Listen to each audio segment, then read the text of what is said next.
the police operational, financial independence.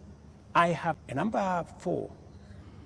It is true that children got into situations that they became victims of the demonstrations. What started to all of us, and I have spoken about it, I have said, the young people who have stepped forward to engage in the political discourse of their country in a peaceful manner, tribeless, are a welcome development in Kenya. That I said.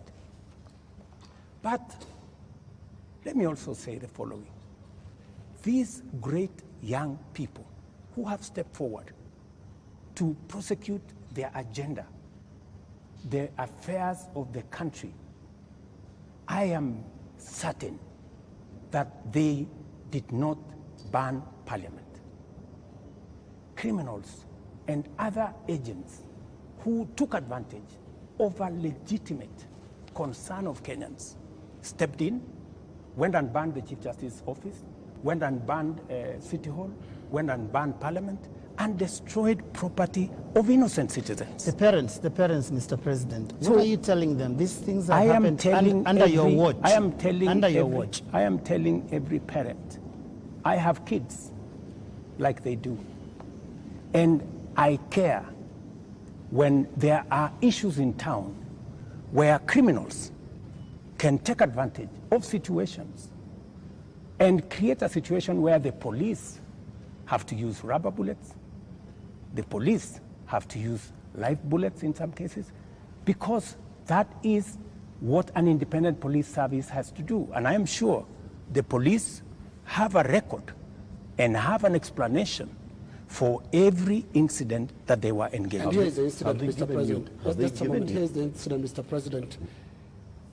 This boy, 12-year-old, took 8 bullets into the body of a 12-year-old boy.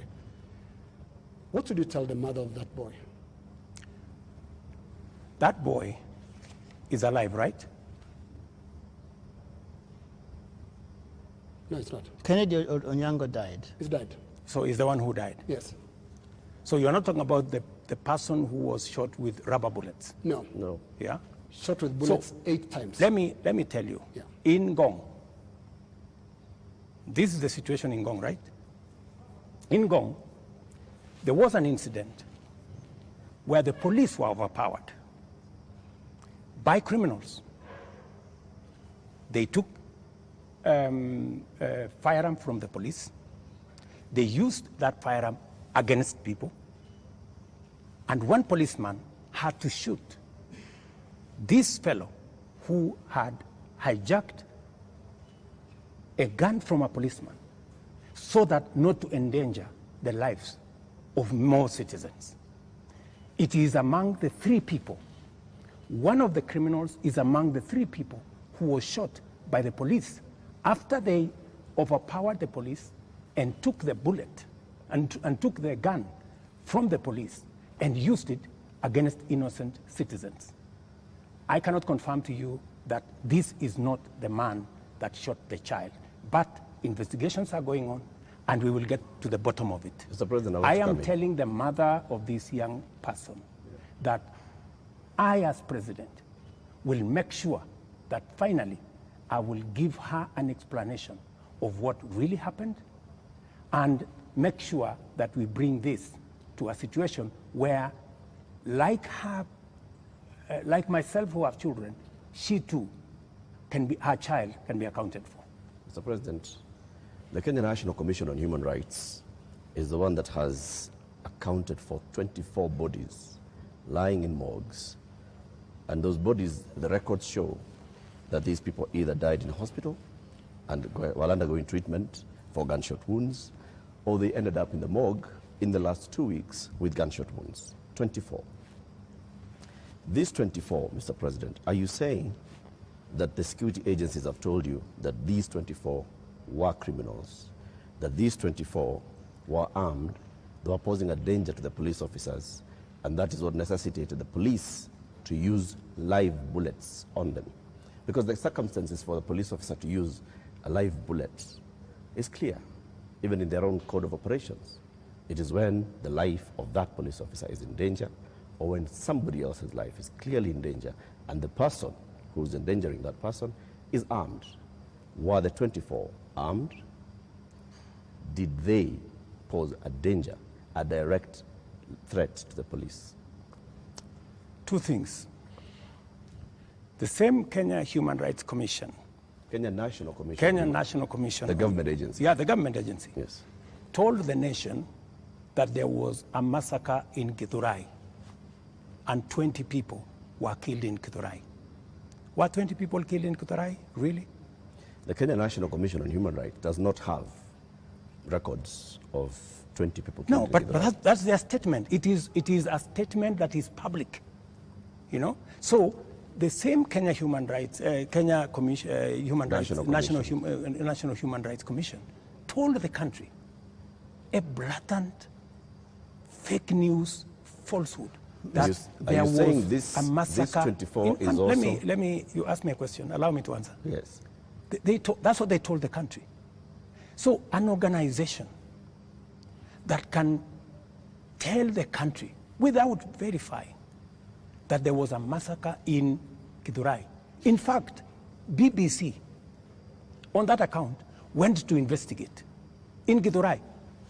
And of course, you have read, BBC has said there was no massacre in Githurai. Mr. President, there was one person who was shot by the police. Let me answer. So, an organization that is as reckless as to say there was a massacre when there was none, now is telling us there are 24, the police are saying 19. We will find out where the numbers are. Okay. But that is the credibility of the organization that you're telling. Mr. President, that may well be. Let me also... My question, Mr. President, was... so that Larry can follow up. The people who died...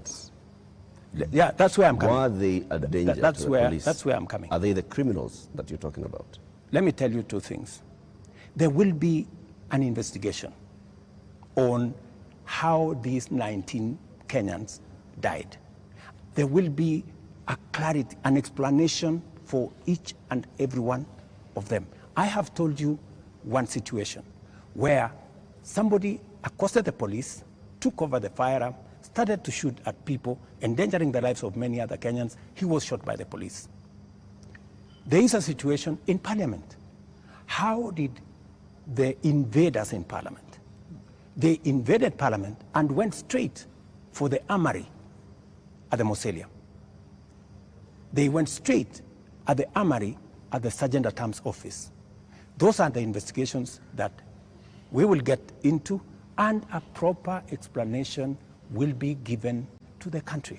Are weapons lost? What I am saying... Are the weapons at the armories and the Mausoleum and inside Parliament? That is why there will be an investigation of how these armories were attacked and how did these people know that there was an armory in Parliament? Mr. President, you may not believe the Kenya National Commission on Human Rights, but surely you would believe your own deputy who has said there's been a return to extrajudicial killings and abductions, contrary to what you and him promised the people of Kenya. Let me tell you, I am the president, and I speak for the government of Kenya, right?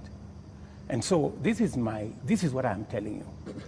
I made 3 commitments. That I will make sure the police is independent. And I did that on my first day in office. Number 2, I said there will be no extrajudicial killing in Kenya. I have kept my promise. Number 3, I have told you that if there is any arrest by the police, that does not amount to an abduction. In my very honest opinion. Let's pause for a moment, Mr. President, and I just want us to go to that video over there, which will play on air, and let's pause and watch it together, Your Excellency. Let's watch this video. Sell them to the people of Kenya. There are enough intelligent people in Kenya to differentiate what is good from what is better and what is best. Ni jambo mbaya sana kama tutatumia askari polisi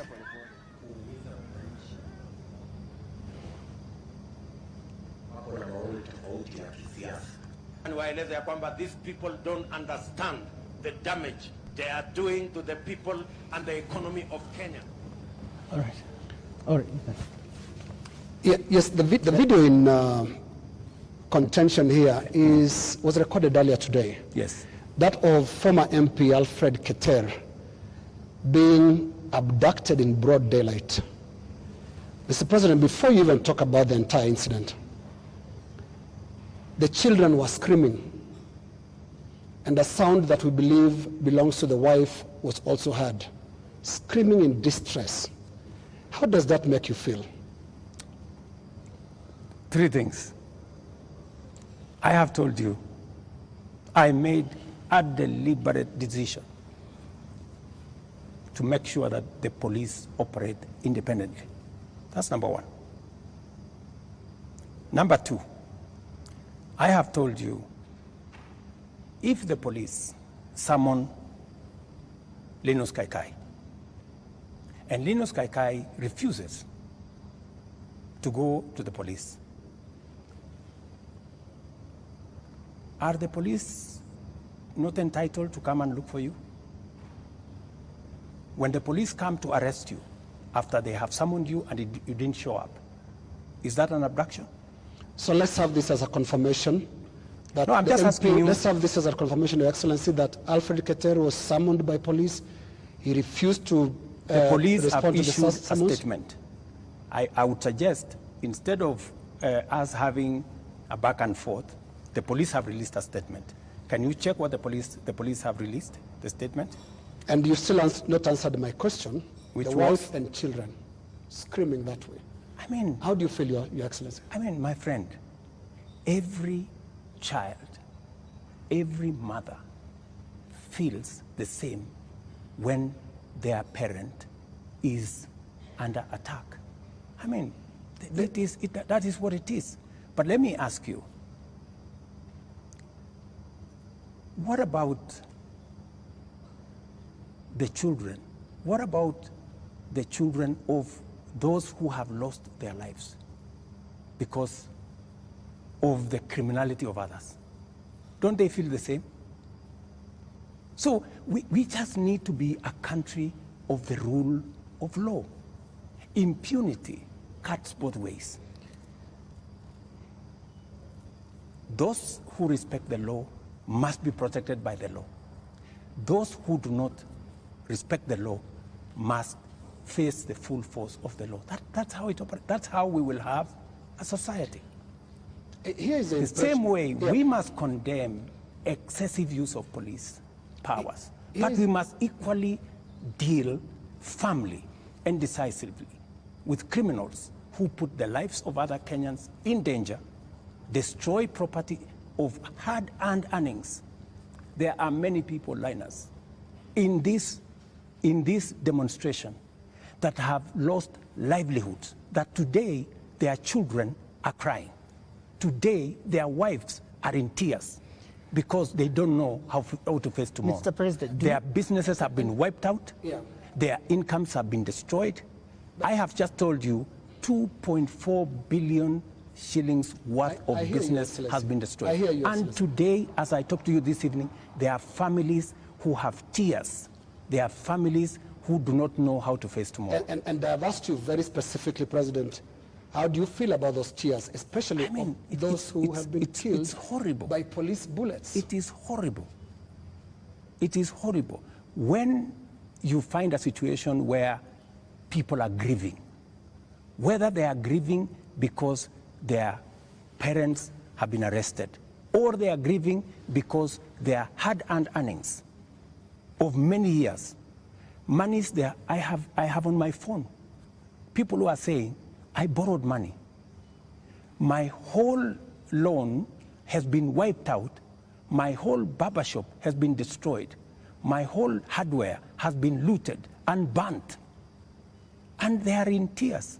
So I must equally work with the police to protect all these citizens. And it cuts both ways, Linus. It cuts both ways. Using the rule of law.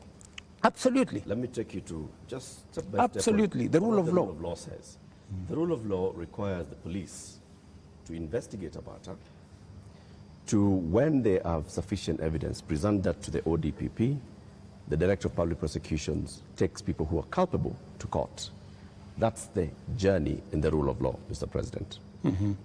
In the case of 39 people who have been abducted, and the abduction here, we're using it deliberately because of the manner in which the people have been arrested, like we've seen in the case of Alfred Keter. Others who've been picked up from their houses in the middle of the night, and they are held incommunicado for more than 24 hours outside of what the rule of law says. And then they are not taken to court, so they are not charged with anything. That is outside of the rule of law. So in one instance here we are saying we are not following the rule of law. In the second instance, Mr. President, you have people who were unarmed, like in the case of Rex, who was shot in the middle of the night, unarmed, who have been shot by police and they've ended up dead. 24 of them. You say 19. That again is extrajudicial, because there is no justification that has been produced to show that there was justification for the police to use the excessive force. So basically we are showing examples where the rule of law, which you promised to uphold, which you also set and said, this is what the police has been doing. And you said, Mr. President, as you took office, that the problems with the police service also are going to the top, the leadership of the police service. And you promised the people of Kenya that you're going to hold the police to account outside of the rule of law and accountability, which comes to your desk. Are you holding the police accountable for 39 people abducted, for 24 people killed, for 627 people arrested and not charged, for 431 people injured by live bullets, rubber bullets, tear gas canisters, police batons? Latif, as I have told you, we must operate within the parameters of the rule of law. And I agree with you. The police must never act outside the framework of the rule of law. They must do that which only the Constitution and the law allows them to do. And it is very clear that any operation of the police outside the parameters of the law, the police will be held to account. Whether it is holding citizens beyond the stipulated time, but I must be thoroughly clear to you. When police arrest somebody, there is a constitutional timeline which they are allowed by the law to hold that person. 24 hours. That does not amount to an abduction. 24 hours. In my opinion. A case in point is what has just been said here about what happened earlier today. And you guys clearly said in this conference that it was an abduction. I mean, it's just clear now that it is not an abduction. They're not this is an arrest. And the police have come forward to say, this is the situation, we have arrested this person, and it is just good for us to, all of us, follow the law. And I agree with you, the police must act within the law. But let me ask you one question also, Latif. I have never, in this conversation, which is now 20 minutes in, are you guys bothered about the fact that Parliament was burnt?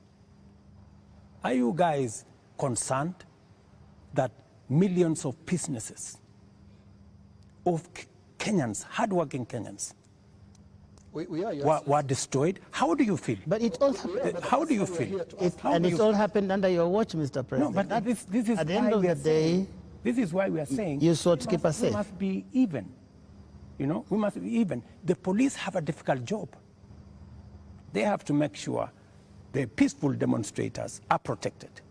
But they also must make sure that the criminals, and when you say criminals, you know, when I said the other day criminals, many people took offense that I was calling the demonstrators criminals. That's not... Families of the dead, Your Excellency, that is not... a lot of offense. Family of Rex. Rex was killed in a week when the protesters were very peaceful. The first week of these protests were peaceful. We saw protesters carrying placards and water bottles. Water bottles. Rex was killed on his way out of work. Let me How do you feel? I mean, let me tell you. When they hear you say criminals. I mean, are you telling me Rex is the one who burned Parliament? But Rex died without breaking anything. No, I'm just telling you. He died before. There are criminals who infiltrated and caused mayhem. And in fact, some of the criminals are actually harmed. They actually harmed the peaceful protesters. Many of the peaceful protesters, they lost phones. They were attacked. In fact, some of the peaceful protesters were attacked by criminals, including a clear example of the one I have explained to you, that they overpowered the police, took the gun from the police, and started shooting innocent people. So we must deal with this situation globally. Mr. President, I feel for Rex and the mother. This should not happen to any child in Kenya, especially when they are engaged in a peaceful demonstration. Mr. President, the concern I've heard from the young people, because I've been speaking to a lot of them, and they said they haven't heard you. In the two statements, actually there are more now because you have spoken in other settings apart from the two addresses you gave. They haven't heard you address them. They haven't heard you talk to these parents. They haven't heard you acknowledge that there were people who were shot by police in circumstances that did not warrant that. Are you saying you haven't seen anything that bothers you about how police responded to these protests? I am very, and and in my first statement, I clearly said that innocent lives were lost. In my second statement, I said the same. There were innocent lives lost. But also equally, as a person who is responsible, I must think about those who are suffering because they were innocent, but I must also be concerned about those who are suffering because criminals caused them immense harm. And that is the balance that I need to be able to lead a country. I must protect everybody. I must protect the protesters, and I must be concerned about their lives. I must also protect innocent people who become victims of criminals who take advantage of a peaceful, democratic process that goes on in our country. Do you feel that you protected all those people in the last couple of days, whether it is people who have businesses, whether it is Parliament, whether it is the people who lost their children? I did my best. If I hadn't done what I did, things would have been much worse. In fact, many people ask me, Mr. President, why did you call in the army? I mean, what choice did I have?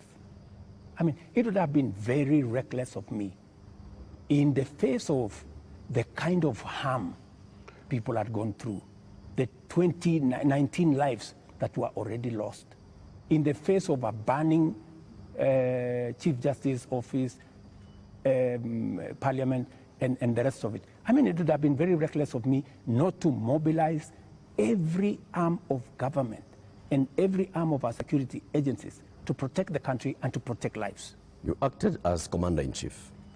You also acted as President, Head of Government, and the person who took the sword and promised to protect the people of Kenya. You chair the National Security Council, which brings in the head of the police, the head of the intelligence, the head of the military, and cabinet secretaries in those dockets. Did you have information prior to Tuesday that there was going to be infiltration of the peaceful demonstrations by the criminal elements that you've talked about more than once? And if you did, what did you do about it? We had information, and that is why we prepared in the manner in which we did. If we hadn't prepared in the manner in which we did, we would not be counting 19. We would be counting different numbers. Okay. And I am telling you that the level of mobilization by criminals was heavy. In fact, many of the peaceful protesters, many of the young people, very well-meaning young people, left the town by 10, maybe 11, because they realized, and in fact you could hear them in their zelo. They were saying, guys, this is not our group.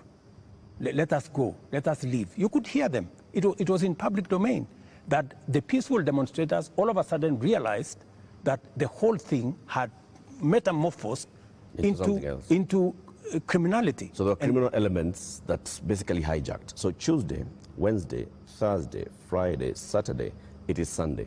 Mr. President, how many people are in custody on account of this? Those who you said they conducted treasonous activities, there were criminal elements. They you will see them in court tomorrow. How many people are in custody? You will see them in court tomorrow. The police know what I have a ballpark brief by the police that they have enough people. They have actually, because in Kenya nowadays, you cannot commit crime and get away with it.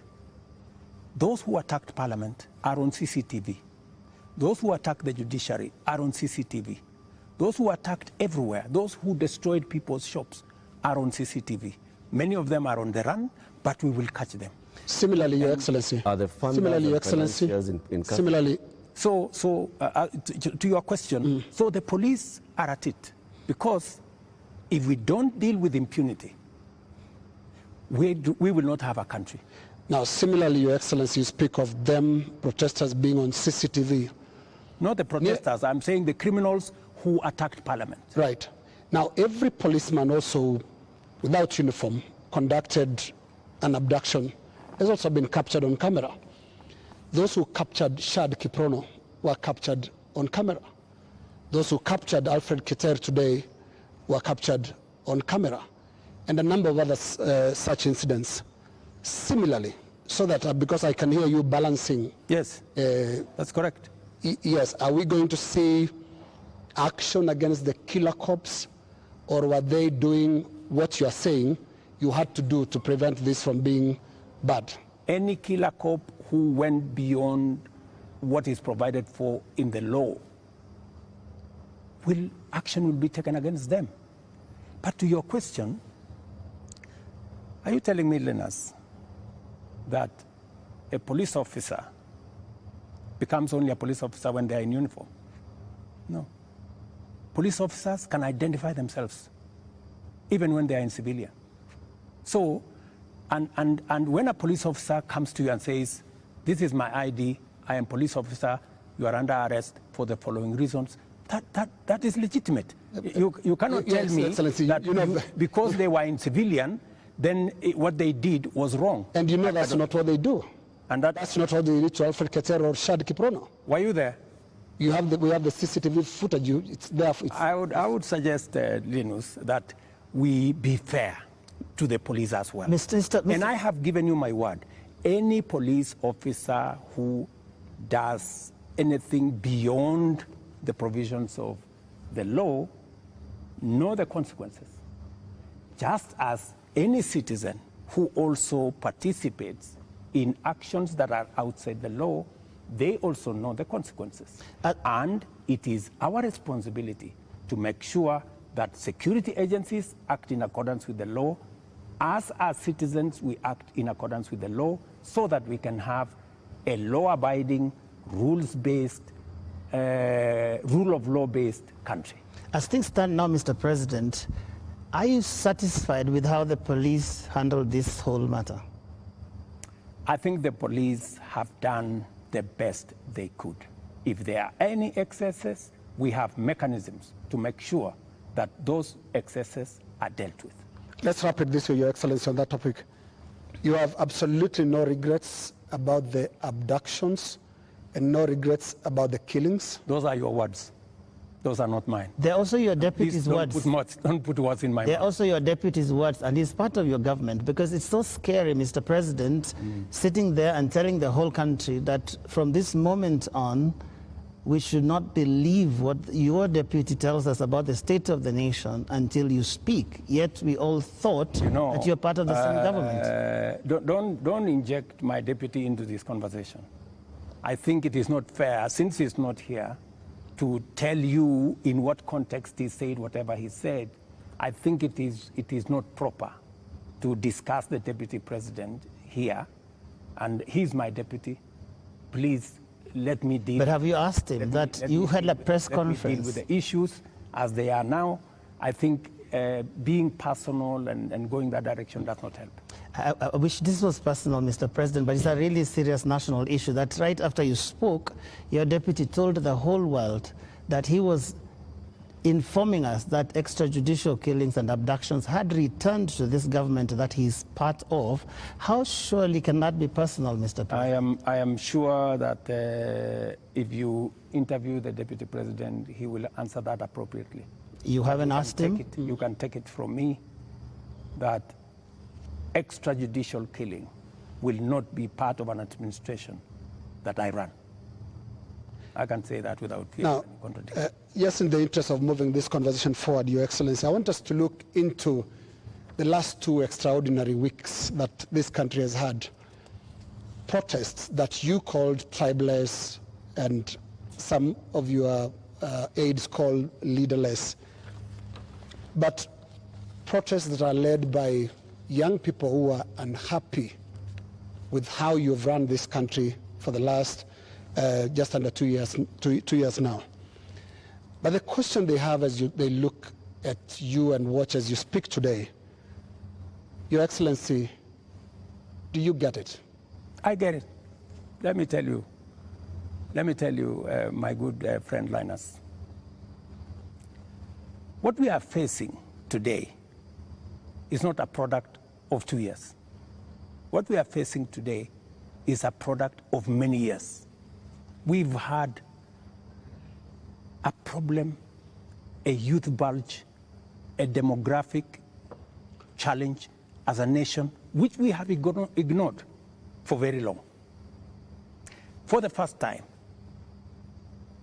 I have decided that I am going to be deliberate, I am going to be intentional on tackling the challenge of young people and unemployment in Kenya.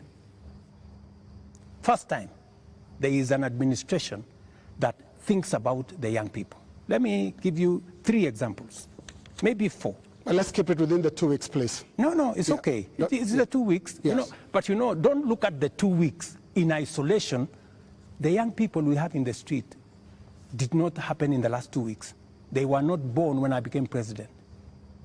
They were not jobless when I became, they did not become jobless when I became president. But I want us to... These are young people who over the years, we have close to 4.5 million young people who are out of school, out of college, with degrees, certificates, diplomas, without jobs. And that is why I have done 4 things. Number 1, when I pushed the housing program, it was not about the houses. It was about the jobs. Today, as I talk to you, Linus, we have 160,000 young people working in different parts of Kenya under our housing program.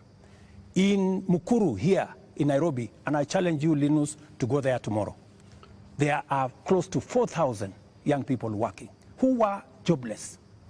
Number 2, I have a whole program on digital jobs. I was in Ruiru now, with the MP for...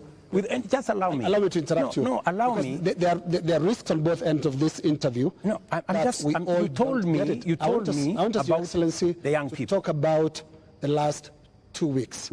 The young people are saying, you don't get it. You don't understand what they're talking about. Now, what is the trigger here? They're saying there was this conversation about the finance bill that your government, until the other day, could not listen to anybody. It's not about the housing project, it's about listening. They are saying yours is not a listening presidency, and yours is not a listening government. How best can I listen to the young people of Kenya if I am not addressing their issues. And that is why I want to tell you, Linus, these young people, what is their biggest issue? They have talents. They have gone to school. They have no jobs. That is the problem. And I am addressing those issues. Housing is one of them. Digital jobs is another. I was in Ruiru with Simon Kingara, the MP for Ruiru, launching an ICT hub that will is actually hiring already 5,000 young people.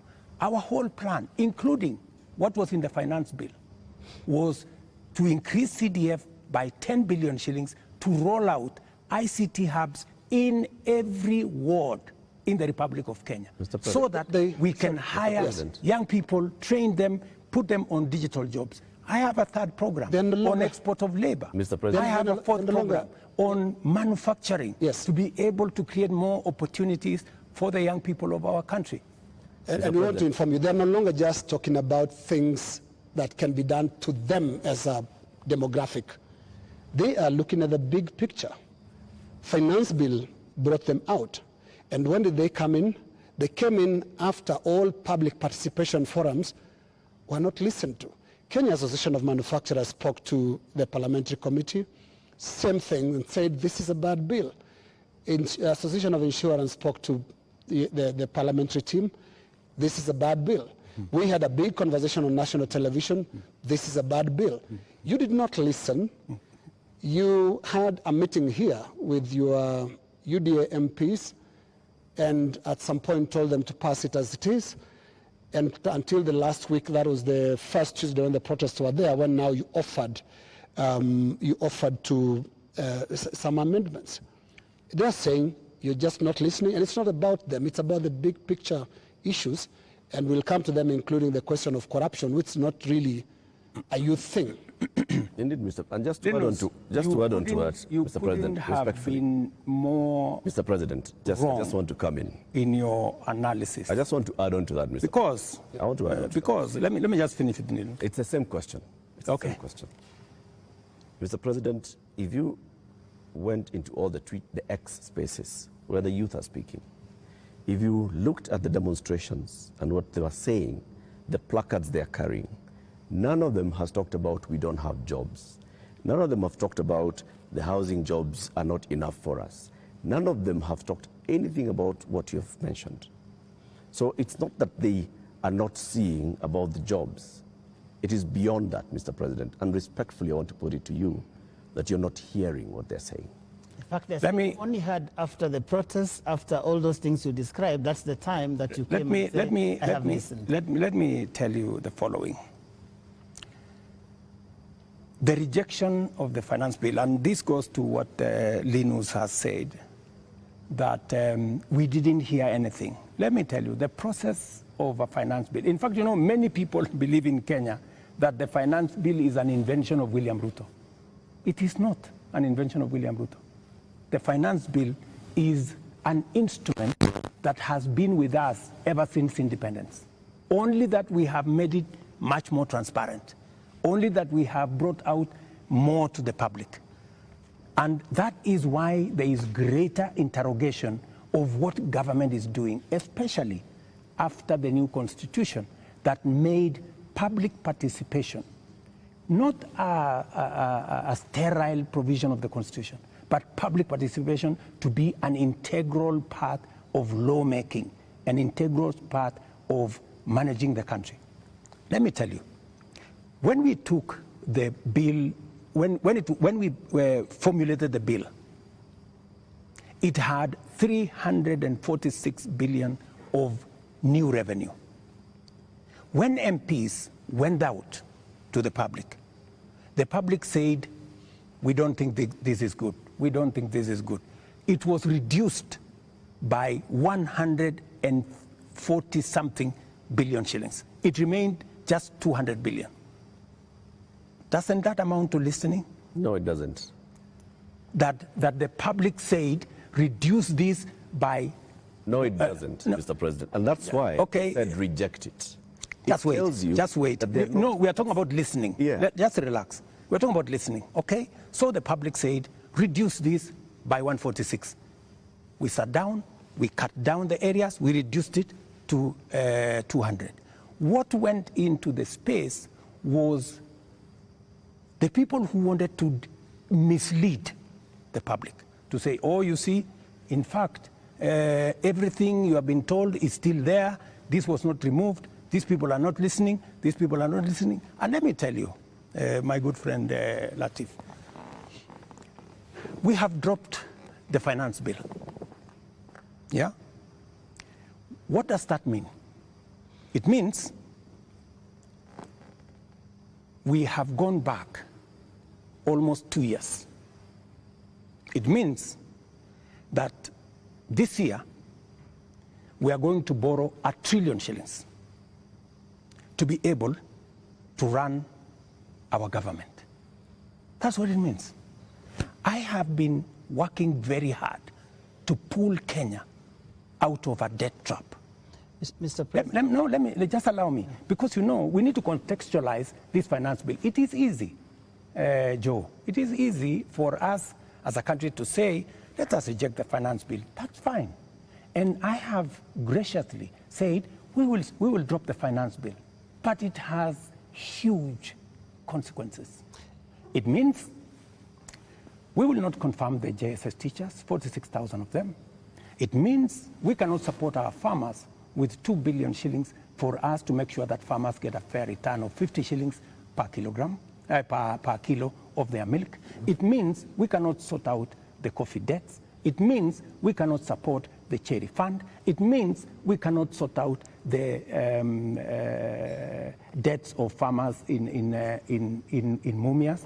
It also means that we will continue to import potatoes from Europe when we have potatoes in his village. You just told me in Kimana. We have potatoes in Nyandarua. We have onions all over the place. That may well be. I think the problem has been, these are people who are saying they haven't been listened to. You only listened because you said on that night, on that Wednesday night, that is the moment you said that you had realized, Mr. President, that Kenyans did not want anything to do with that bill. And one would wonder, how can that be, Mr. President? And you have had all these presentations that have been made.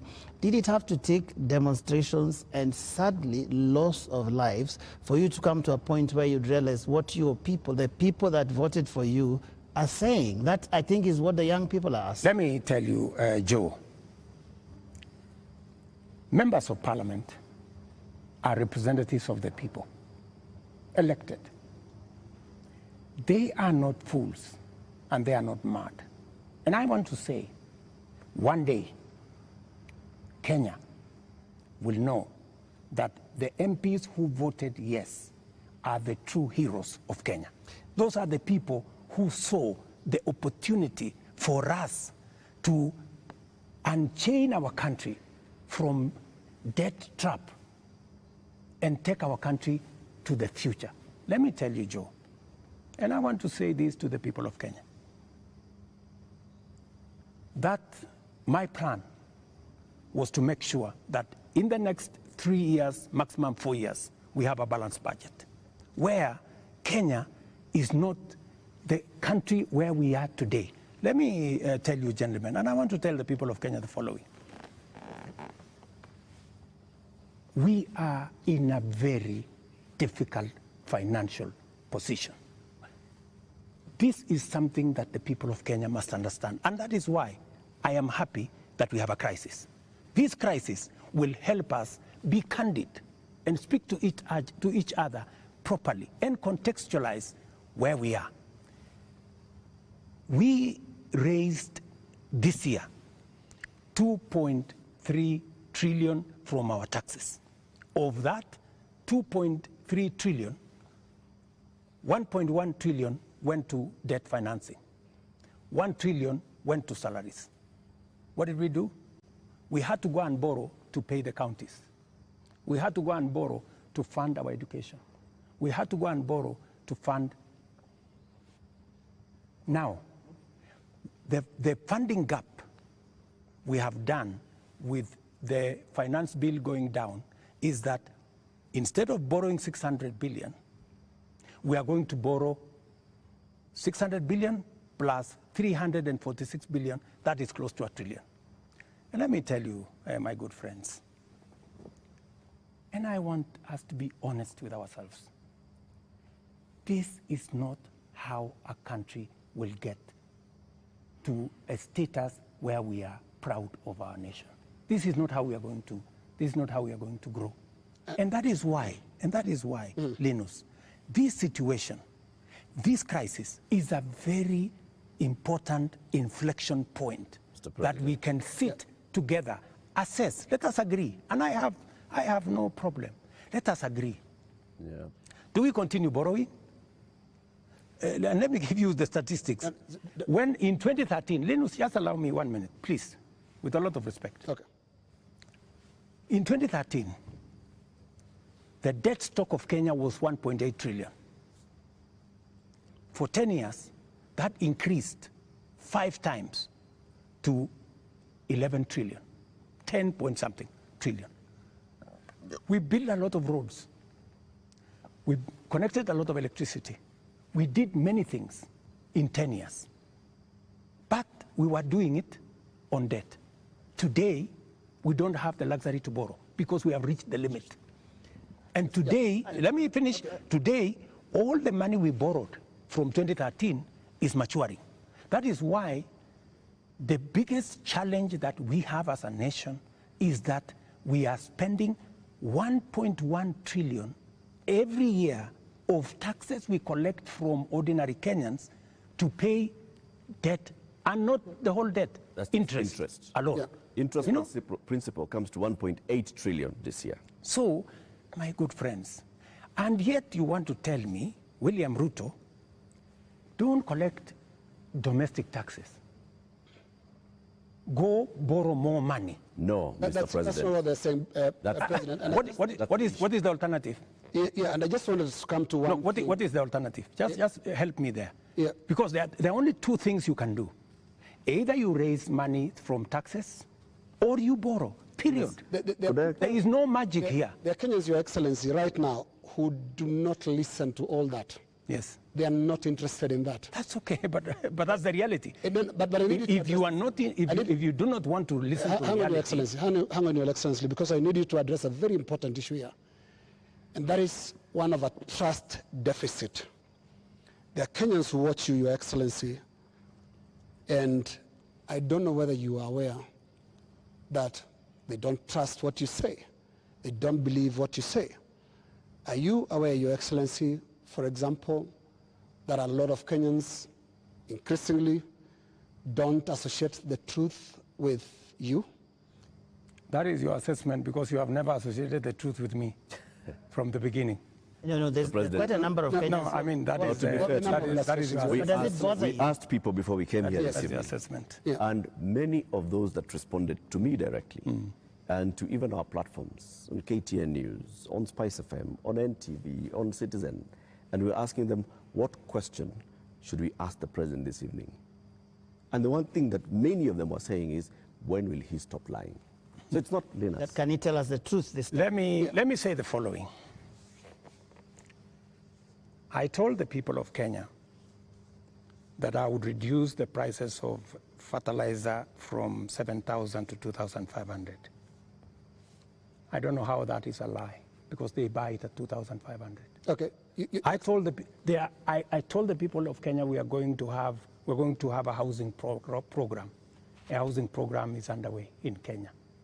I can tell you, Linus, that whether you believe me or not, facts will not change. Yeah, and facts are not changed by who says it.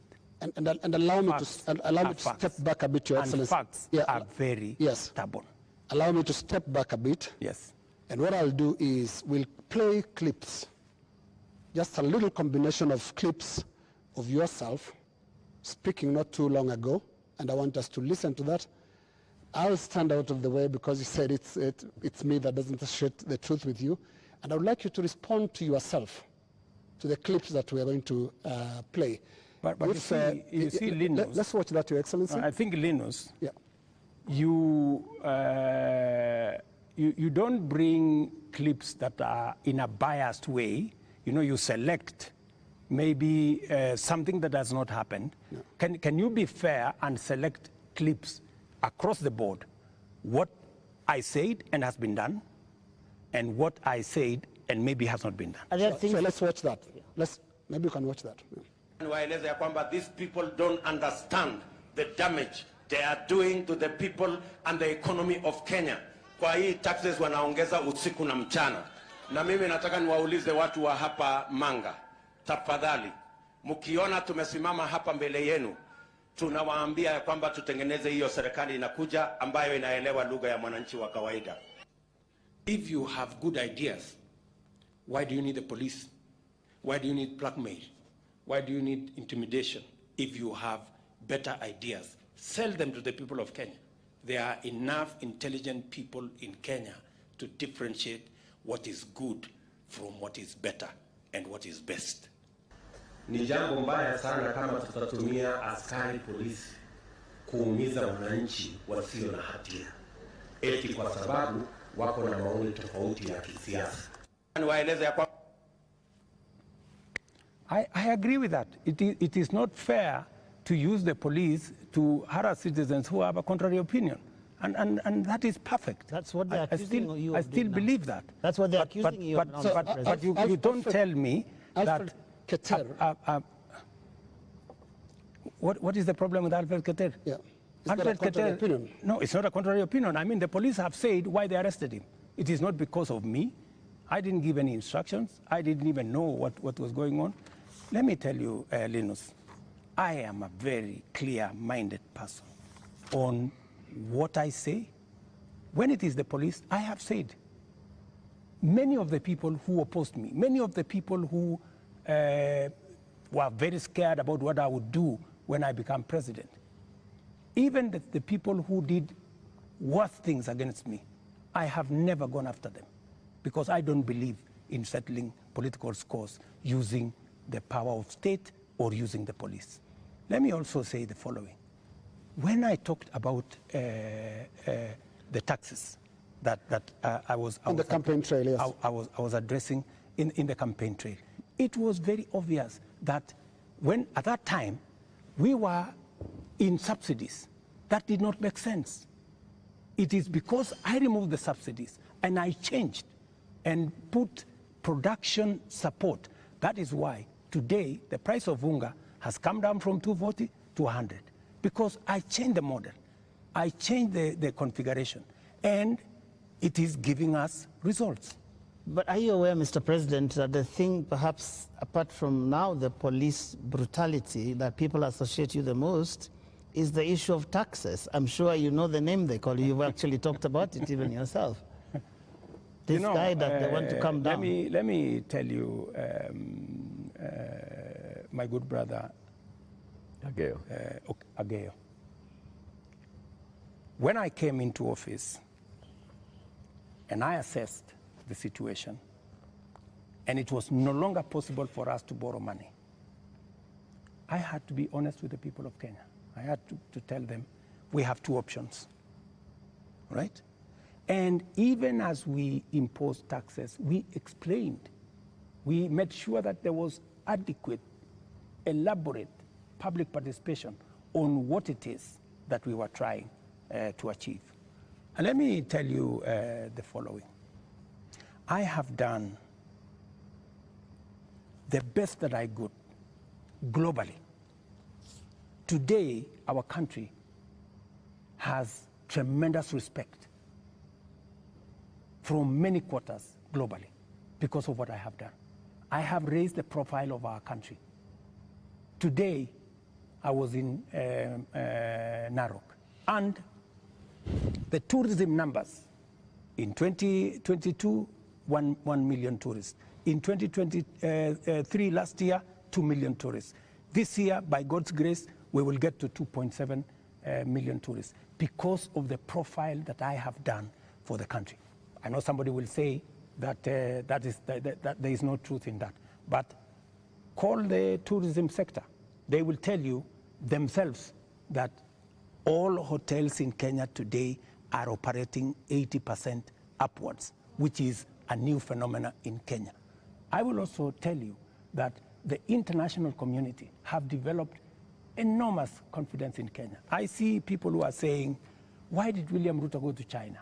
Why did William Ruto go to Europe? Why did William Ruto go to America? Let me just tell you the following.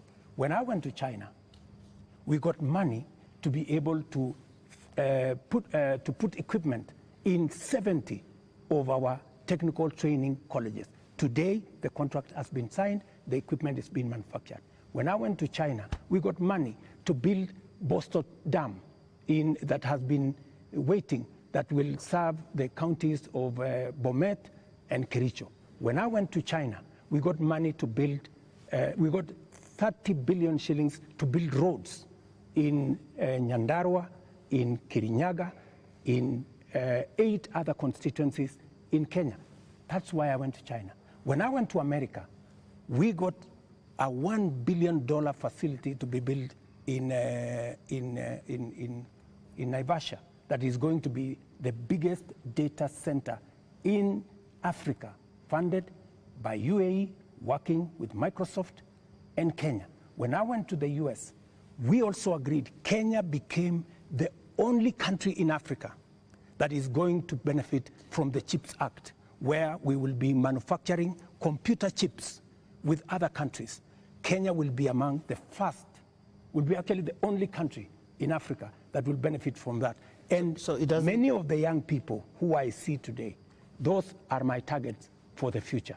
So it doesn't bother you that there's this tag on your head as a president who has overtaxed Kenyans, and that the sufferings that we are going through is because of excessive taxation that you have imposed on Kenyans? That is what I was asking about.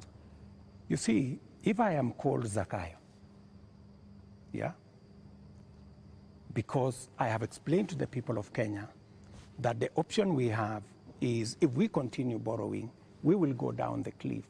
If that is what is going to take Kenya to be saved from a debt default, I don't mind being called Zakayo, because it is a sacrifice worth making. Mr. President, every morning on Spice FM, we have 4 hours of a talk show. And many times we ask people, even those who come to the show, to tell us what is it that the nation is saying when we are seeing people out on the streets. And many of them, even when we said that we were coming, you have invited us to come and have this conversation this evening, they said, tell the president that he's tone deaf. And we ask why and how. And they say, when William Ruto took over as president, he took over a budget of 3.2 trillion shillings. He went to Parliament and he said, Honorable Speakers, I believe that this budget is too high. We should cut it by 300 billion shillings. So you believed barely 1.5 years ago that you can run the country with 2.9 trillion shillings. Barely a few months, you went to Parliament and requested to spend 3.6 trillion shillings. This year, you went to Parliament and initially requested to spend 4.2 trillion shillings. And what do they see in return? They see extravagance in government. They see a government that is pushing gung-ho to employ new people called CASs. They see a government that is purchasing new motor vehicles and trips that are extravagant.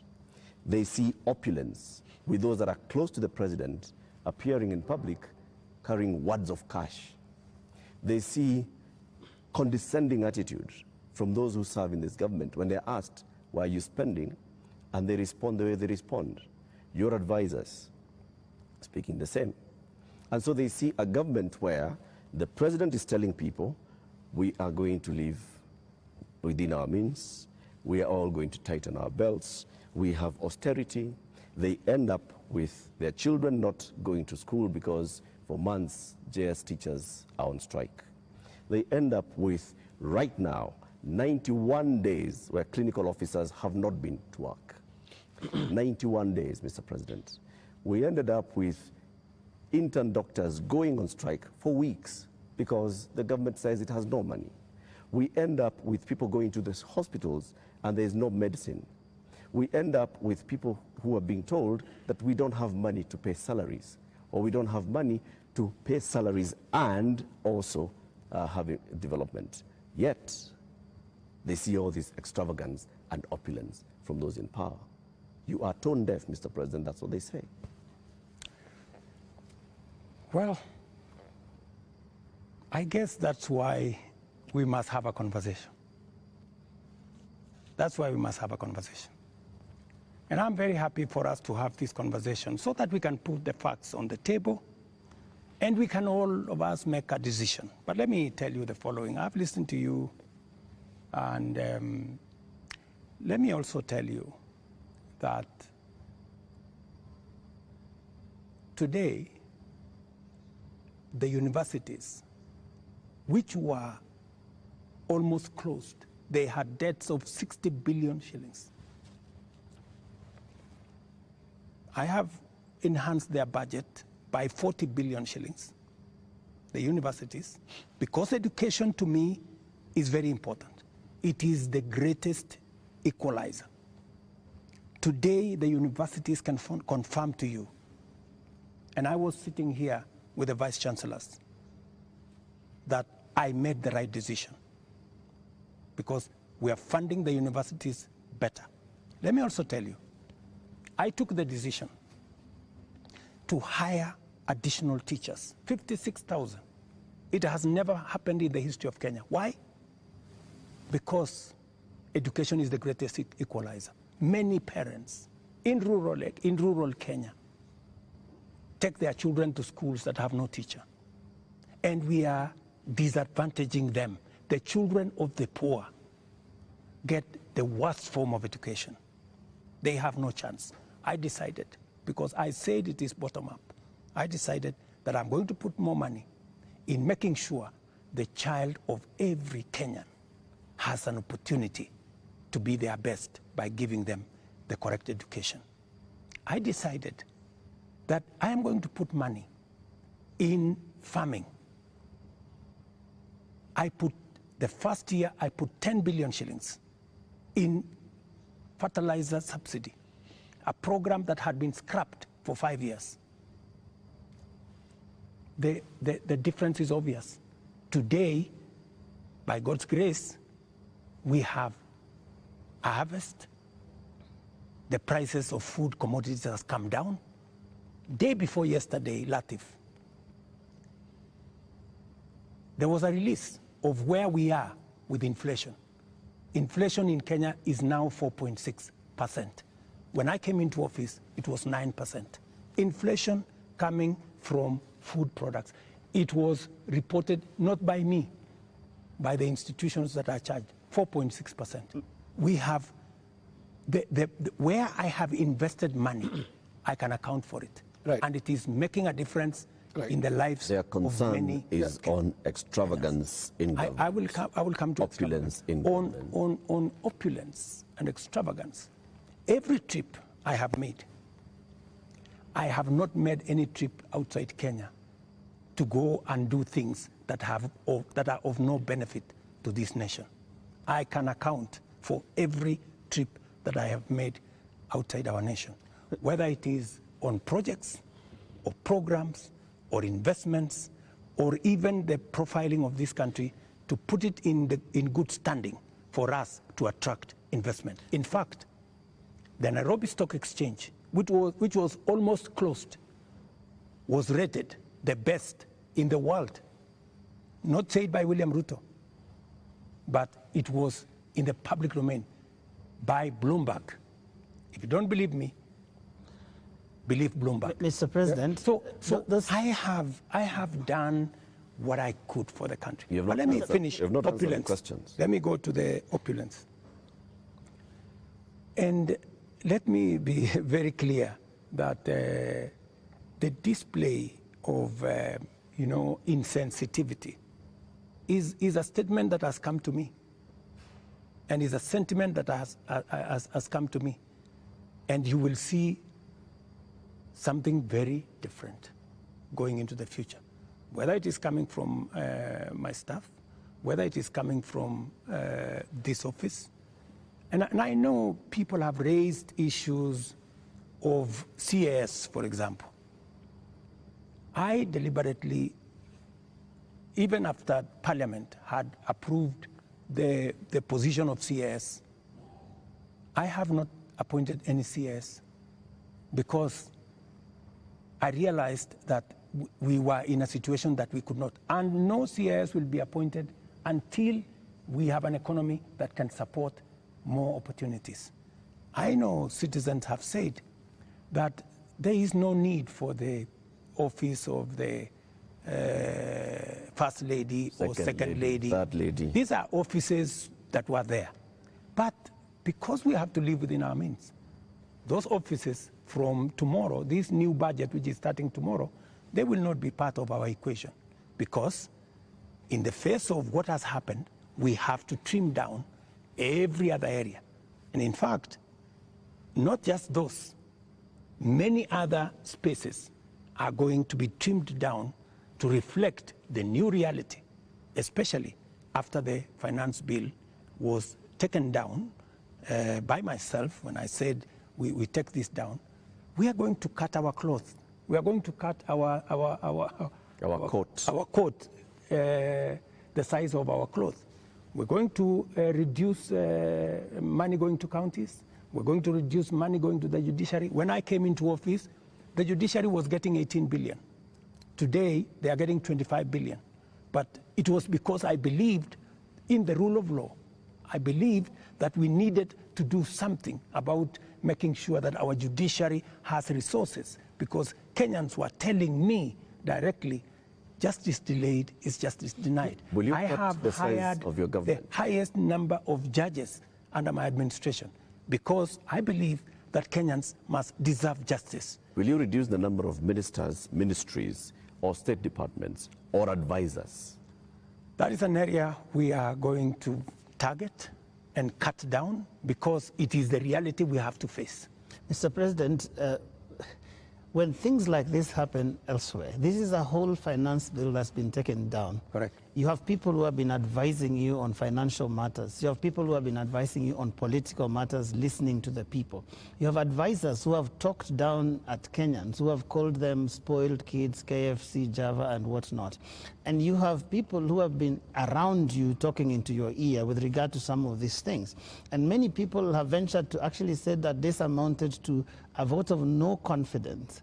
Is there going to be some kind of shake-up that actually acknowledges that this is not where we should have been, and therefore, I am sorry, Kenyans, and this is what I'm doing about it? Because short of that, how are we to know that we will not find more of the same?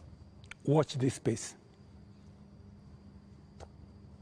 There are those who have said, now that clearly there are many people who have lost confidence in Parliament, there are those who have lost confidence in you, that maybe the way to regain the legitimacy is to go to an election. There is no provision. You know, we are a country of the rule of law. Yeah? We must, whatever it is that we do, we must keep it within the parameters of the rule of law. And we cannot take what has happened over the last 2 weeks or thereabout and say we are going to abrogate our constitution. I think we will be going towards anarchy. And I don't think that is where we want to take our country. There is a demand on me as president, and I have said, because of where we are, because of what has happened, there is going to be a thorough cut down on many things, whether we are talking about allowances, maybe even we should have a conversation around salary. We had a meeting here with MPs, and even them, they are persuaded maybe it is time to ban Harambes so that we remove avenues of people participating in largesse, demonstration of, opulence. And I want to tell you that I am going to take action. I am going to work on this. I know what we should do, but I am also not going to be reckless and take the country into a crisis. I will make sure that I act responsibly and listening to what the people of Kenya are saying.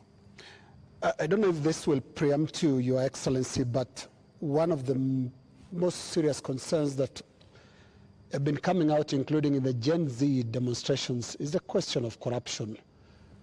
And right through this interview, you've not mentioned the word. And even as you go into that, I want to give you two illustrations.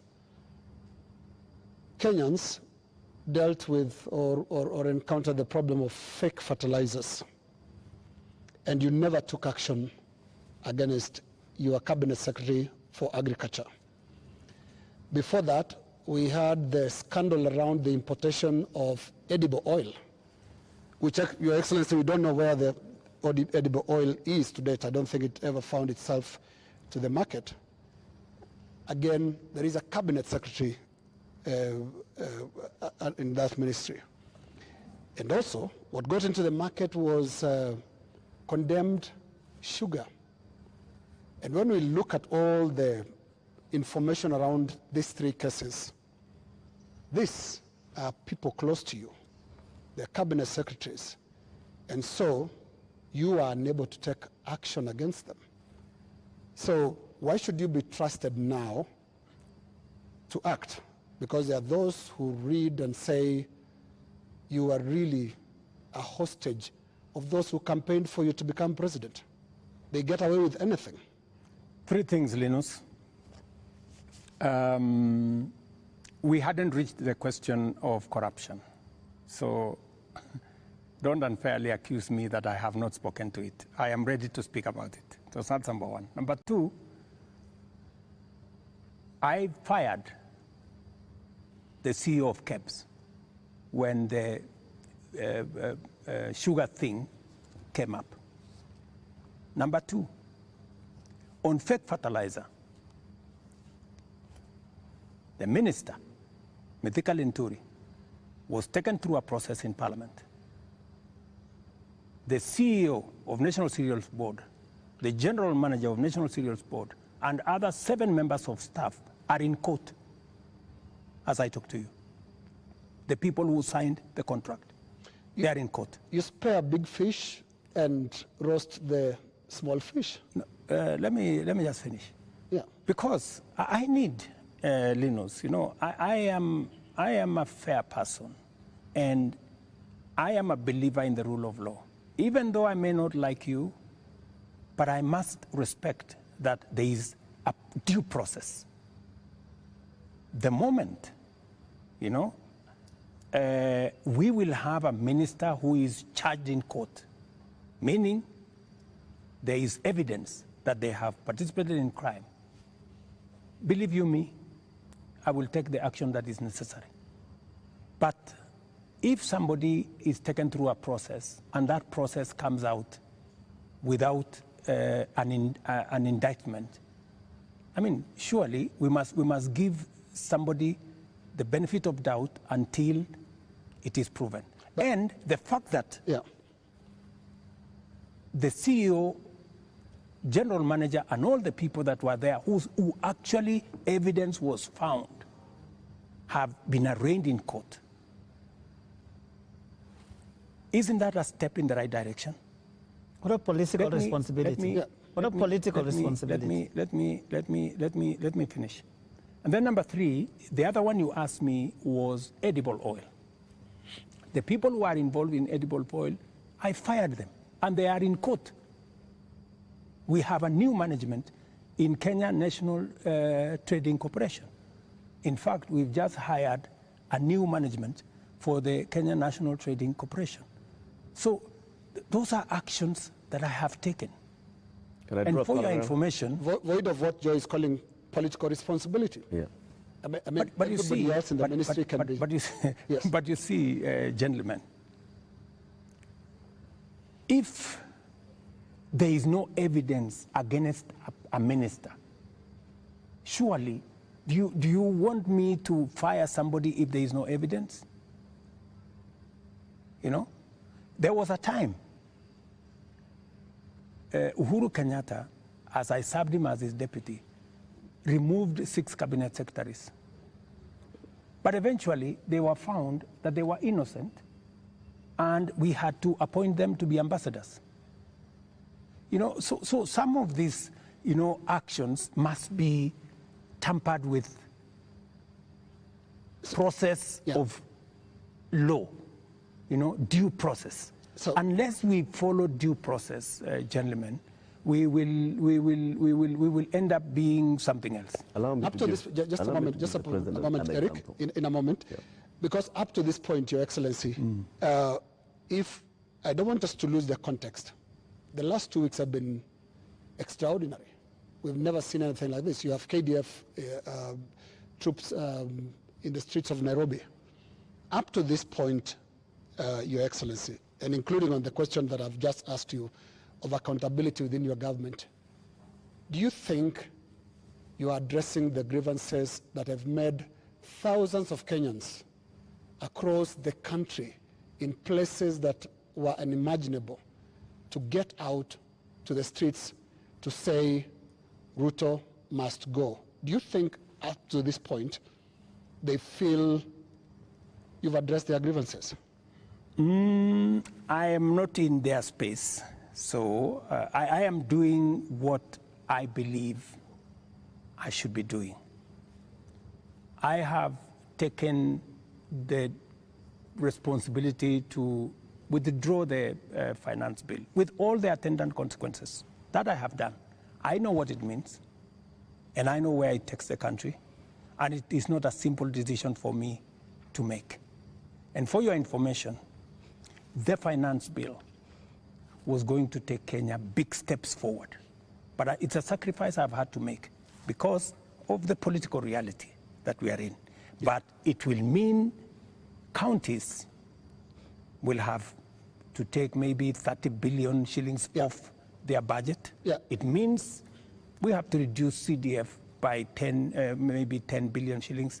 It means we have to rethink about what to do with JSS teachers. It means we have to put on the freezer. We wanted to hire another 20,000 teachers because there are kids who do not have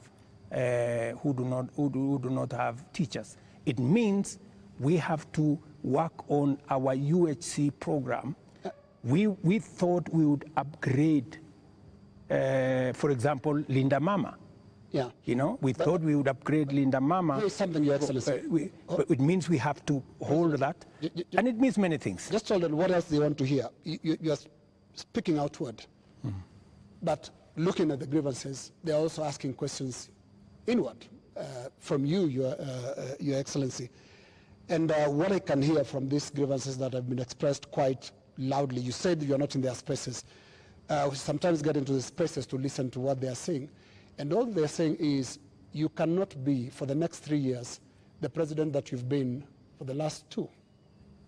So what is that you're going to change about? That's why Linus, that's why we are here. Of course, it's not going to be business as usual with the kind of reality we are faced with now. It has to be different. Do you regret anything at all? What you should have done better? What your people would have done better? Well, maybe there are things we should have done better. We should have communicated better.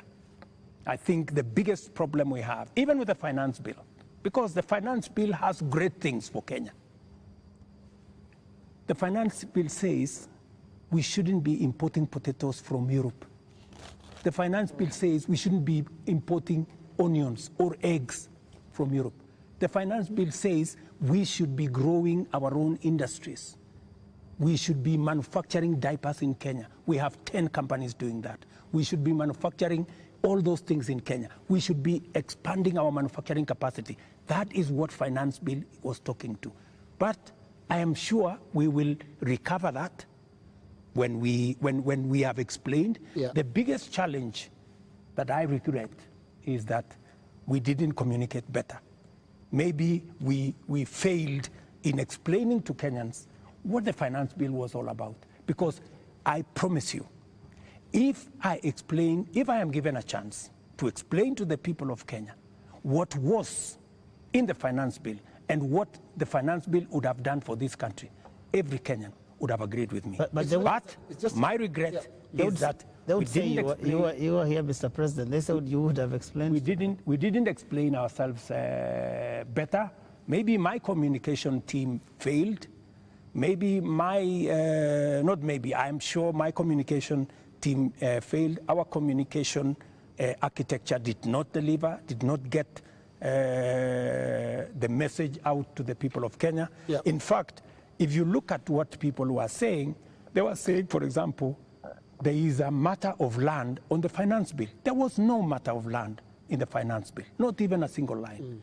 And it is on that basis that people rejected the finance bill and many other things that were not in the finance bill. Now, communication is about words, Mr. President. Let's go to the deeds, because when you see what Gen Zs are doing, for the first time in the history of this country, we've had protests on the altar of the Holy Family Basilica, because the young people of this country are telling you the political culture, which you've been part of having politicians speak in church, converting the platforms into, converting the pulpit into campaign platforms, must end.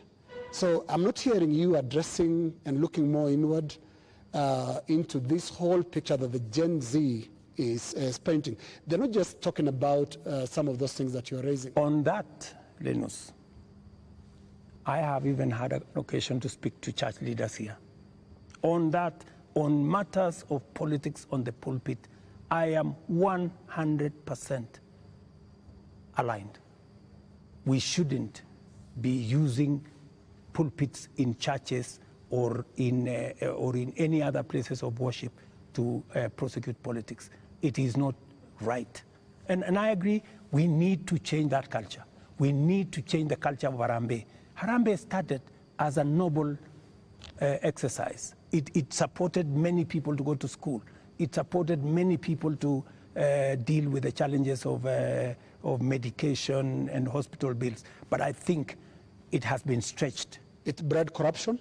It has stretched too far. And I think it's time, as a country, we must stop corruption. We must stop Harambees, because it is occasioning and it is breeding, if I may say, corruption. Yeah, because when your aid of a much lower pay grade donates 20 million shillings to a church fundraiser, there is something fundamentally wrong. And that is why this conversation is necessary, so that we can stop it. Conversation, Mr. President. On Wednesday, you said you are hearing that there's what the Gen Zs are saying, and you're going to initiate a conversation. We saw the head of public service release a press release saying that there is now a formation of the National Multi-sectoral Forum that will bring together all people. And you started having conversation with church leaders.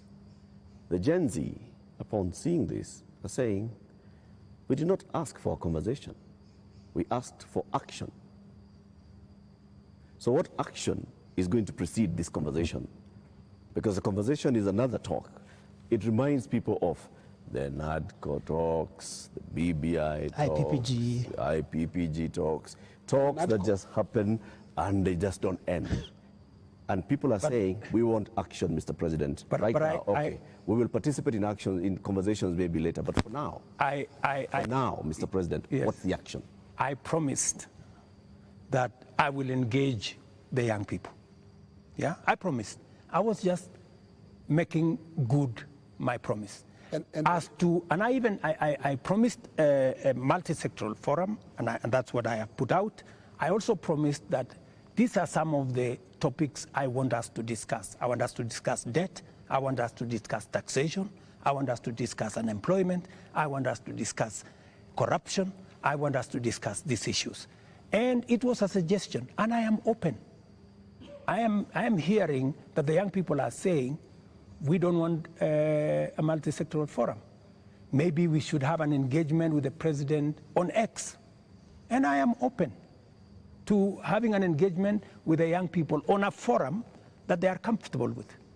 You're ready to go digital? If they want me to engage with them on X, I will be there. At this point, Mr. President, do you think you know what the young people want? I have many young people in my house. Are they telling you all is well? The same ones that are in all these other spaces.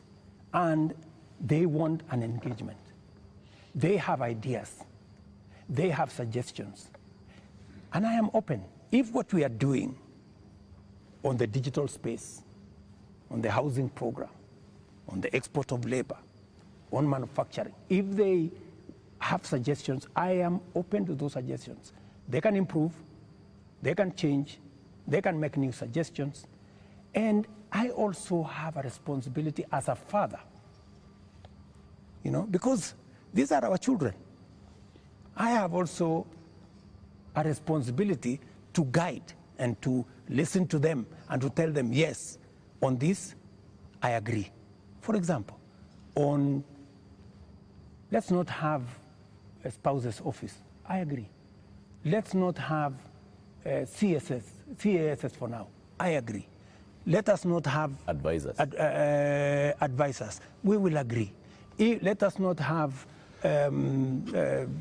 churches being a space for politics. I agree. So many of these areas, we need to even have a conversation.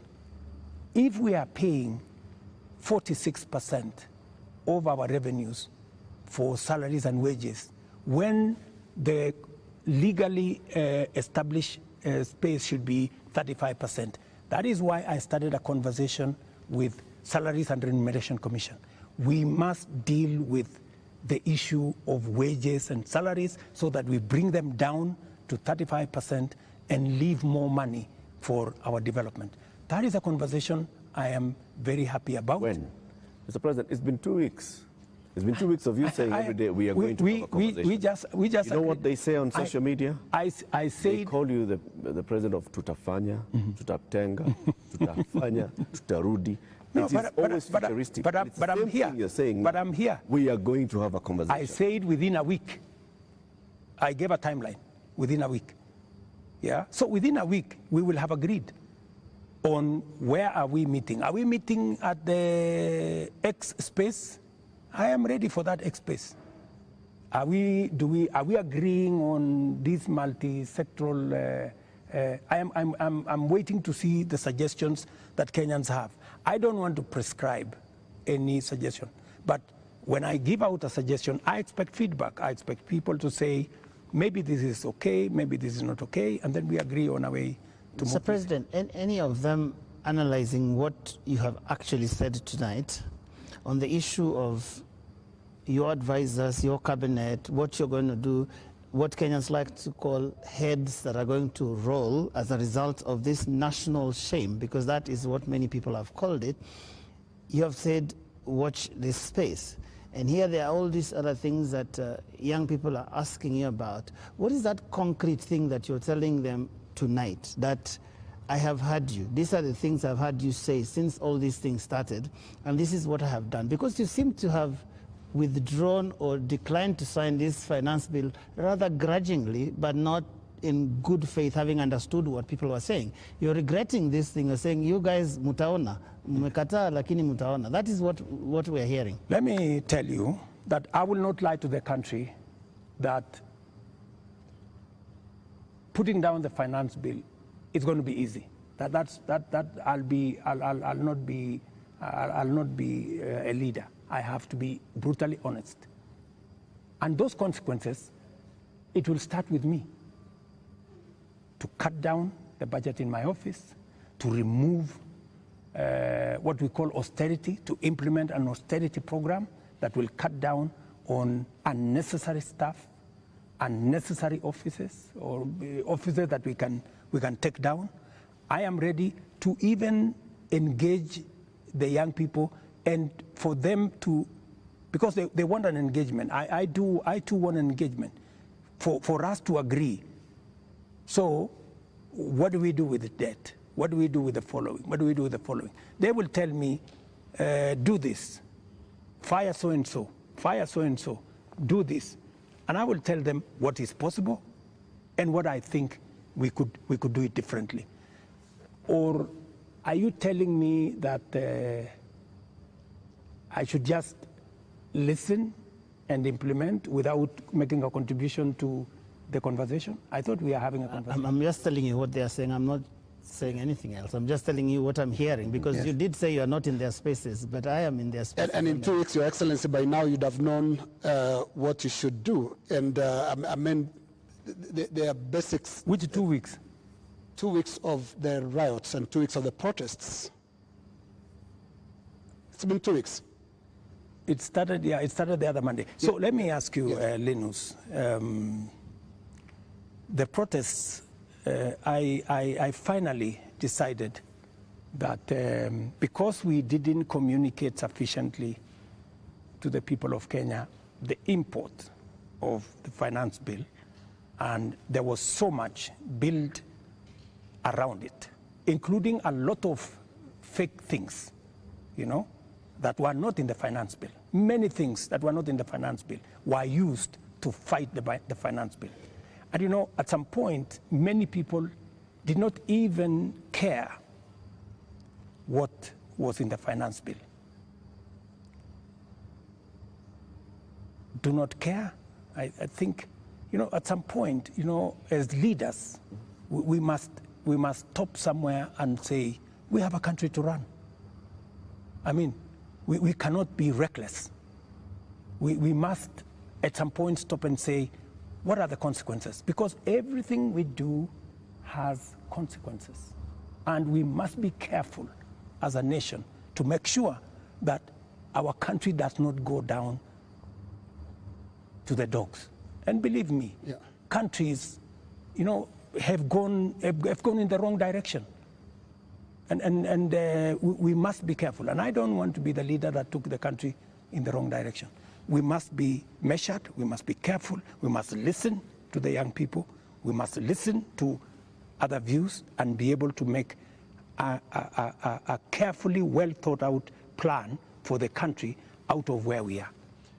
Yeah, but what if the protesters are actually saying something in totality about your government, not just about the finance bill? It's not about just the finance bill, is it? Linus, as I have told you, we are a democracy.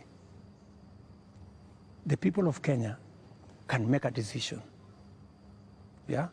And I am perfectly, you know, alive to the fact that when the people of Kenya finally, the same way they decided to elect me, when they make another decision, we will comply as the people of Kenya. You know, that's what a democracy is all about. You know, people can vote in a government, people can vote out a government for whatever judgment the people have. So I want to be very clear to the people of Kenya that I will do my best to make sure that I tell the country the truth and I take the country forward. And I am committed to that. And I can see Kenya changing. If I had managed to pass this finance bill, Kenya would not be the same. We would take this country to the next level. The kind of investment I have made, the kind of collaboration with many friends that we have done, we would begin to see this country soaring into the future. But all is not lost. Maybe we have taken one step back. Sometimes maybe it is necessary to take one step back to be able to take many steps forward.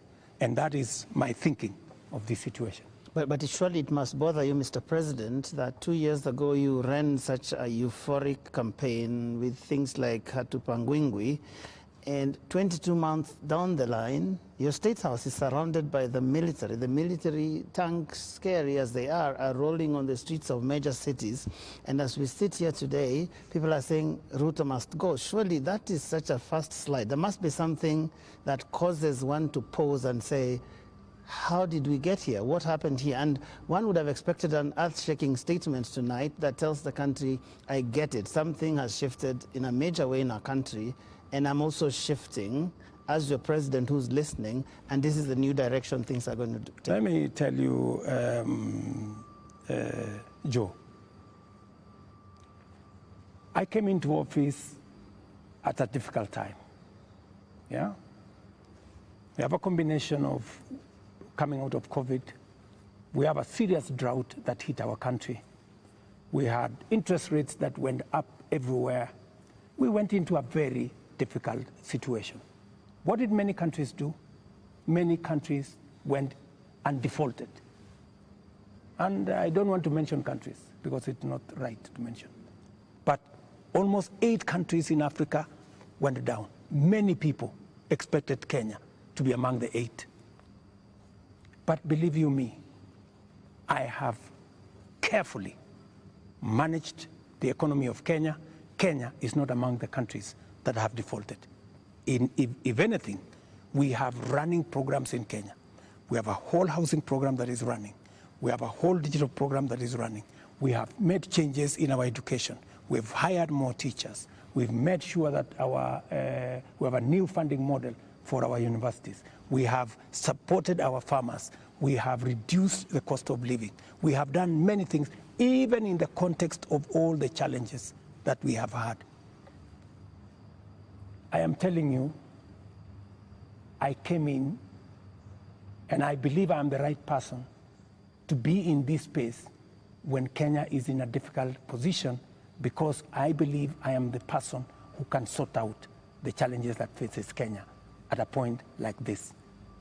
But when the public and the protesters, the Gen Z, some of who actually formed the base of your election campaign, are telling you, we are disappointed, you've not delivered.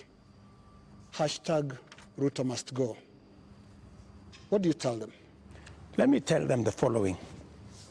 Good friends, the young people of our nation, my sons and daughters who supported me to win the election, I hear you. In fact, I saw, I think it was on your headline, a gentleman from my village who was saying, the president has let us down. Many children in this village are not getting jobs locally. That is why they are going abroad. Little did he know, my good friend from my village, that the children, the 500 of his colleagues around our village, are actually part of my plan on export of labor. They have actually, I intentionally supported them to leave the country because we got them jobs outside Kenya. So I am telling the young people of our nation to be patient. Our housing program is rolling. We will be hiring more architects, we will be hiring more engineers, we will be hiring more professionals to support our housing program. In the next 2 years, we will have 300, maybe 1,000 people working in that space. Be patient. We are sorting out the challenges that are facing our digital space. We're rolling out our digital space. Young guys, by the end of next year, God willing, we will have a digital hub in every ward in Kenya, because we have already started that process. Every TVET in Kenya today has an ICT hub with young people monetizing their talent. I want to tell them we are full speed into manufacturing. That is why we're saying we're no longer importing clinker, we're no longer importing steel, we're no longer importing clinker, we are no longer importing furniture. We are going to stop importing eggs, we're going to stop importing onions and all this, because we want to promote our local manufacturing to be able to create jobs for them. We are no longer going to be importing diapers or sanitary pads from other countries. They are going to be manufactured here. Mr. President, I have worked with the industries to make sure that we create opportunities for these young people. We are going to work with them to deal with the challenge of corruption. We're going to work with them to cut down on government like this. I am going to make sure that we have a lean government that responds to the reality of where we are as a country. That is what I am telling my good young people. There's another group of young people. Please speak to them directly. Yes. The young doctors who are in university graduating this year, Yes. who are going to look for internship Correct. the next year. The young JS teachers who were on strike a couple of weeks ago, who are expecting to be absorbed into full permanent and pensionable contracts Correct. this year. The young clinical officers also who are graduating and they expect to go on internship. The other clinical officers who were hired on contract during COVID and other programs that are just contracts, and contracts are coming to an end. I am telling the JSS teachers, I had factored in 18 billion shillings in this year's finance bill to be able to transfer them to permanent and pensionable. Because in my phone, so many of them have asked me, Mr. President, we came in, we had an agreement that we are going to be interns for 2 years, we will move to permanent and pensionable. Although I don't have the finance bill, I want to tell them, give me a bit of time, let me figure this out, how we are going to do it without the finance bill. We had also put 3 billion shillings for the doctors so that we can be able to sort them out, especially the intern doctors and those who we intended to hire to, under our UHC program. I had put 10 billion shillings on the UHC program under the finance bill. That is now not in the equation. I have to figure out, let them just give me a little time. I'm going to figure it out again because I know and I feel and I made a commitment to them that we will do this. So even in the absence of the finance bill, and even as we cut down on expenditure on many other areas, it is still my commitment that we will see what to do with them so that the job they are doing in teaching our children, in treating our people, do not go to waste. Mr. President, we're almost winding down this, but have you noticed that those young people, they actually have worked out the things that they believe you can take out and still be able to do the important things? Because you seem to have this elaborate plan, and I'm wondering where their views will fit in, because you seem to have this all worked out, but they probably don't want all those things. That is why they have figured out. That is why, Yeah. you know, part of what I told you, Joe, is communicating, you know, and I hope this time round I find a medium where I can engage, you know, and I am ready to go to this X place to engage with them, and I want to tell them this is my plan. Okay, tell me how I can make this better. Tell me this is not good enough, you know, change this. Because I have seen some of the demands they have made. They have said that don't hire CASs, and I agree with them. They have said remove the office of the first lady, the spouse of the second lady and all that, and I have agreed with them. They have said a couple of things that we already are in agreement. They have, of course, said some of the things, abolish the office of women rep. I've seen they have also said we should reduce the salaries of MPs to 200,000 or something. Some of those things are things that are not in my power. Those are the things that we need to do a whole of society, a whole of nation approach, so that if we are bringing down salaries from 1.1 trillion to 700 billion, that is something I am willing and I am ready to start with my own salary, going down to salaries of others, so that we can all live within our means. Your Excellency, we're now going to our final questions. And my final question will be about the protests and the deployment of KDF, which you did a few days ago. Now, the Gen Z, millennials, and the online Kenyans that are organizing these protests are promising to be back on the streets on Tuesday. What should we expect on Tuesday when protesters, peaceful as some of them have been, turn up on the streets of Nairobi? Do we expect them to be chased away by the Kenya Defense Forces? First, the Kenya Defense Forces will not be on the street. They only come as a last resort. If the demonstrations will be peaceful, I promise you, the police will be there to protect the demonstrators. But the police will also be there to make sure that the criminals, the fellows who come to burn offices, the fellows who come to loot property, will also be dealt with. That is my commitment. We must all operate within the law, and that is what it is. My final question is on the elephant in the room, the elephant in our budget, public debt. Candidate William-Ruto responded to a question during the debate, and he said he's going to commission an audit of the public debt. President William-Ruto last year responded to the same question and said it's important for us to audit our public debt. Today's question is when? Public debt is actually a public document where we are as a country. The 10-point-something trillion of our debt is in the public domain. But I am prepared for us to put in forensic experts as part of this exercise so that we can all appreciate, yes, this is what we owe, and then agree, how do we pay? How do we deal with it? In fact, I was in Korea.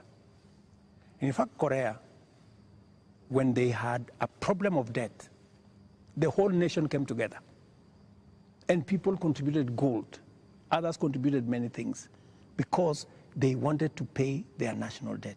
Maybe we will need that conversation once we are all clear that this is public debt. My question, Mr. President, is when? As soon as we finish this conversation, once we have agreed that this is the way we are going, I will institute the necessary steps to make sure that that debt is audited and it is made public for Kenyans to know this is the public debt. And I'm sure it will not take a month for us to be able to know, what is Kenya's public debt? And then we can take it up from there and go forward. Mr. President, my final question is about your cabinet.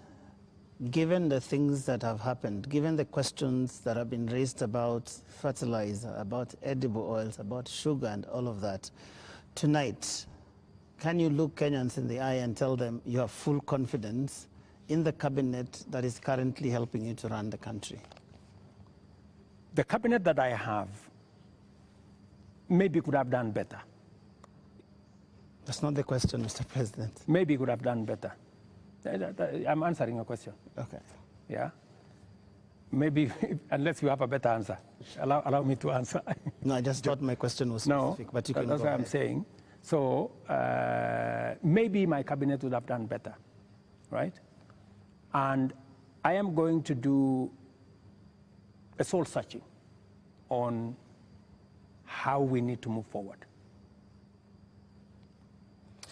All right, thank you very much, Mr. President, for your time. Ladies and gentlemen, that is where we end this conversation with the President tonight. My colleagues have been Lena Skaikai from Citizen TV, Royal Media Services, and Eric Latif representing KTN News from the Standard Media Group. And my name is Joe Ageyo from NTV. Do have a lovely evening.